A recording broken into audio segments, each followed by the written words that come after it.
In the heart of a secluded forest, shrouded by thick mist and looming shadows, stood an old mansion.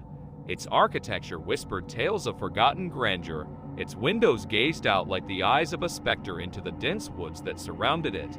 The locals called it the Whispering Manor for the eerie whispers that seemed to emanate from its walls. Yet, despite its ominous reputation, it had recently found a new owner. The Johnson family, weary of city life and seeking solace in the tranquility of the countryside, had purchased the mansion. Mark Johnson, an ambitious businessman, saw it as an opportunity to start afresh, away from the hustle and bustle of urban existence. His wife, Emily, and their 2 children, Sarah and Thomas, were hesitant but ultimately agreed to the move. As the Johnsons arrived at the mansion, they were greeted by an air of desolation. The grandeur of the past had faded into decay, the once vibrant gardens now overgrown with weeds. But Mark saw potential in the dilapidated structure, envisioning a restoration project that would breathe new life into the old mansion. However, from the moment they stepped foot inside, an unsettling feeling settled over the family. Emily couldn't shake the feeling of being watched. Sarah claimed to hear strange whispers echoing through the halls, and Thomas complained of nightmares that seemed all too real. Despite their apprehensions, the Johnsons pressed on with their plans to renovate the mansion, unaware of the dark secrets that lay hidden within its walls. As the renovations began, strange occurrences plagued the Johnsons. Tools would go missing only to reappear in obscure places, mysterious drafts swept through the corridors, and unsettling shadows danced in the corners of their vision. Emily tried to dismiss these occurrences as mere tricks of the mind, but the unease lingered, gnawing at her sanity. She found solace in the company of the locals, who whispered tales of the mansion's dark past. Legend had it that the mansion was built upon an ancient burial ground, its foundations tainted by the blood of those who had dared to disturb the resting place of the dead. Many believed that the spirits of the deceased still roamed the halls, seeking vengeance on those who trespassed upon their domain. Mark brushed off these stories as superstition, refusing to believe in anything he couldn't see or touch. But as the renovations progressed, he too began to experience inexplicable phenomena. Shadows would dart across his peripheral vision, cold fingers brushed against his skin in the dead of night, and a sense of dread weighed heavily upon him.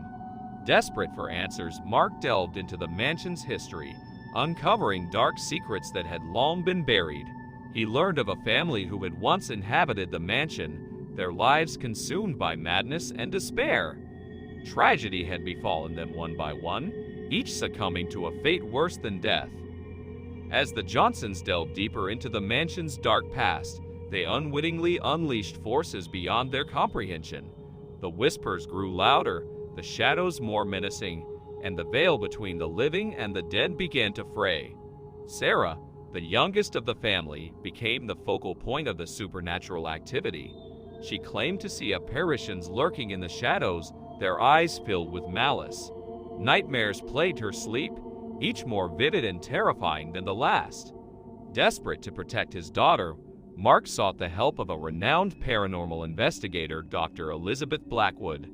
Dr. Blackwood, a skeptic by nature, was intrigued by the reports of supernatural activity and agreed to investigate the mansion. Armed with an array of scientific equipment, Dr. Blackwood began her investigation, determined to uncover the truth behind the mansion's haunting. But as she delved deeper into the mysteries of the past, she too became ensnared by the malevolent forces that lurked within.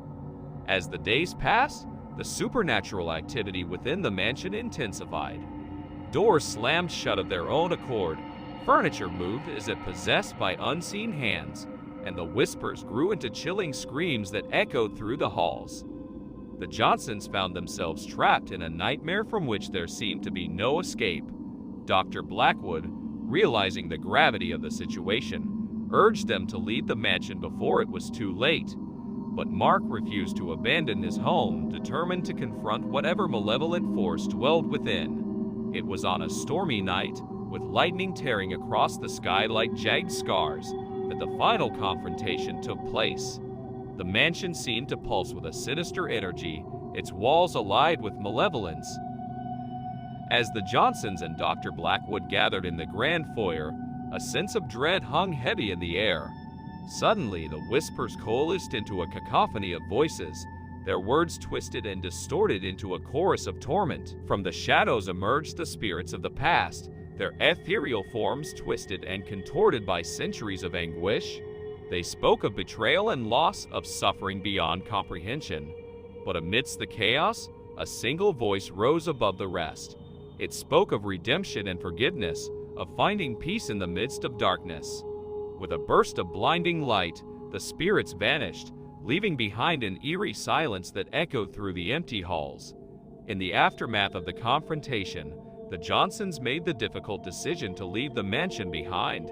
They had faced horrors beyond imagination and emerged forever changed. As they drove away from the Whispering Manor for the final time, a sense of closure washed over them. Though the scars of their ordeal would never fully heal, they knew that they had found redemption in the face of adversity.